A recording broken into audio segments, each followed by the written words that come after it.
Have you ever entered a look-alike contest? Or perhaps dressed up as someone famous for a masquerade party? Or because you were going to see Taylor Swift's concert? In her book Dream More, Dolly Parton tells about a time when she entered a Dolly Parton look-alike contest. And she lost.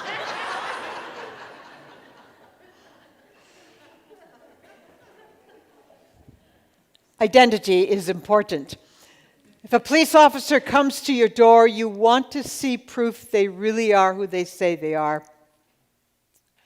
When you walk into a doctor's office for the first time, you want to make sure you see something, a certificate or some acknowledgement that they really are who they say they are. Identity is important. Jesus knew that. And so one day he asked his disciples, "Who do the crowds say that I am?" They replied, "John the Baptist." But others say Elijah. And still others that one of the ancient prophets has arisen. In a similar way, if we were to go out and do a survey of people in our community and ask them, "Who is Jesus?" we'd get a wide variety of answers. A really good person. Maybe the best person who's ever lived. A teacher. A miracle worker. Or at least someone who had such charisma that people just felt better being with him. We might even find some who would say, he is the Messiah of God, the Christ. Well, after the disciples had answered Jesus' question, he had another question for them, and it was a much more difficult question to answer. Jesus asked, "But who do you say that I am?" It's one thing to say what someone else thinks, but it's another thing for you to ponder what you believe and who Jesus is for you. It takes it from being an academic question to a matter of relationship. Jesus is really asking his disciples, and he's asking each one of us today, who will you let me be for you? What's our relationship? One afternoon, before I retired many years ago, I got a call from a parent wondering about our Sunday school because she wanted a moral training course for her son. We talked a while and I tried to explain, well, yes, right and wrong, that's part of it, but we help children and ourselves to develop a relationship with God. Well, she didn't want anything too religious. Wasn't interested in a relationship. She just wanted something that would teach her son the right or the wrong, and so he could live a good life according to society. I don't know if she ever found that moral training program, although I do know she never came to our Sunday school.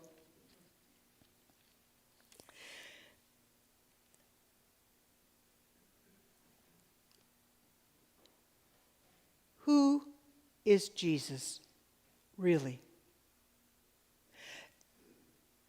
And Jesus asks the disciples, "Who am I for you?"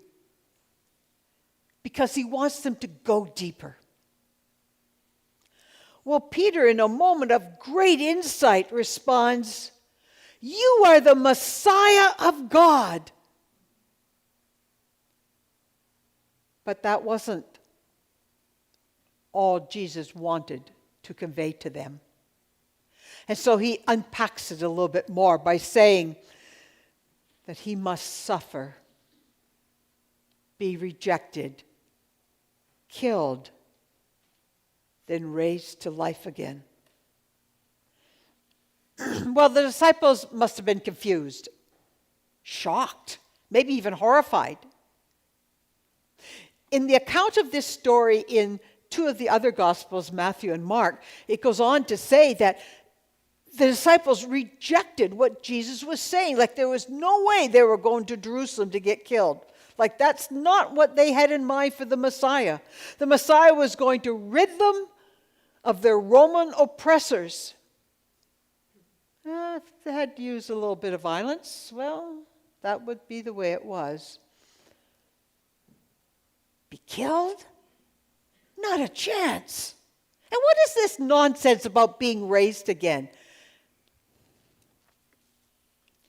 However, Jesus makes it clear that his death and his resurrection are essential parts of his identity. They are not negotiable. Yes, Jesus is a good person, great teacher, a healer, and one whom we identify as possessing within him and being within him and acting with him the very presence of the living God. That's why we call him Son of God, Messiah, Christ, the Anointed One. And Jesus makes it clear that this Anointed One will be rejected, killed, and raised again. Raised again to new life. So who is Jesus for us today? Who is Jesus for you and me?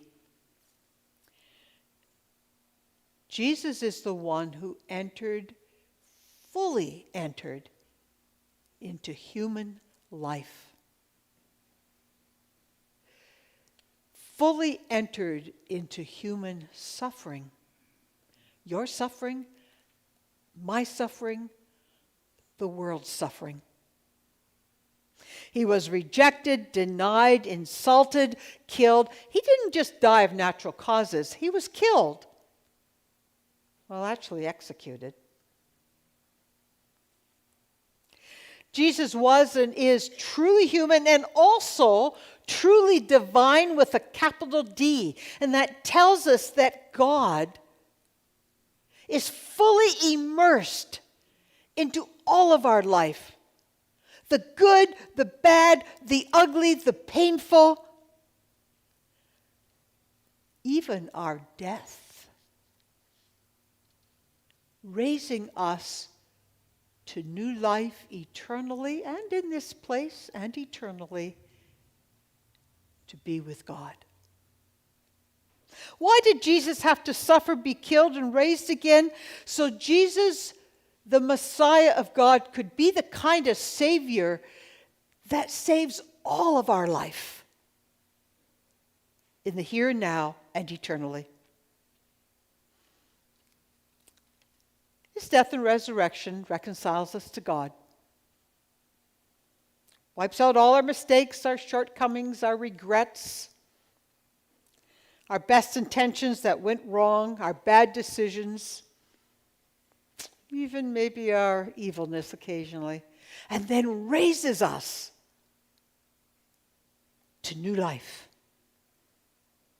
into a loving, accepting, forgiving relationship with God forever. Well, here's the thing, though. Jesus' death and resurrection doesn't just defeat our mistakes. It triumphs over evil. It was evil that put Jesus on the cross. He was condemned because he dared to support the outcast, the lowly, the unfavorable of society. He was killed because he upset the political and religious leaders of the day. Didn't fit into their agendas. He was betrayed and denied because his disciples were so afraid, and well, they should have been, because they too were risking death. He was made fun of by the Roman soldiers because that is what bullies do. They make fun of the vulnerable.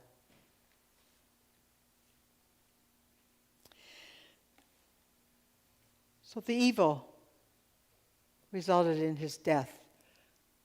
But guess what? That was not the last word spoken. He was raised to new life. Jesus' death and resurrection has defeated evil. Now we can look around at our world and see a lot of evil. And sometimes we think it's getting greater, or maybe we think we're just more aware of it now. And sometimes we see goodness winning out, but so often we see what we think is evil winning out. But you see, it's kind of like if you decide this evening not to watch the Grey Cup game, instead record it and watch it later. But somehow or another you found out who won, and you found out it was the team you were cheering for. So you start watching the Grey Cup recorded. My goodness, your team is down 14 points in the first quarter. And then in the second quarter, there's a couple field goals. How in the world can your team win? Well, maybe I didn't see that right. No, I saw it. And of course, as you watch the rest of the recording, you find out your team really did win. Well, as much as I love the Grey Cup, and it is important, it's a small matter compared to the struggle between evil and good in the world. But it's kind of like that. We know the end of the story. We are the people of resurrection. Whether we can see it or not, whether we can feel it or not, God's goodness triumphs. Triumphs.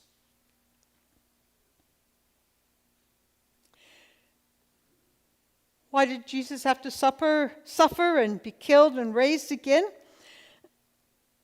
It's so the Messiah could be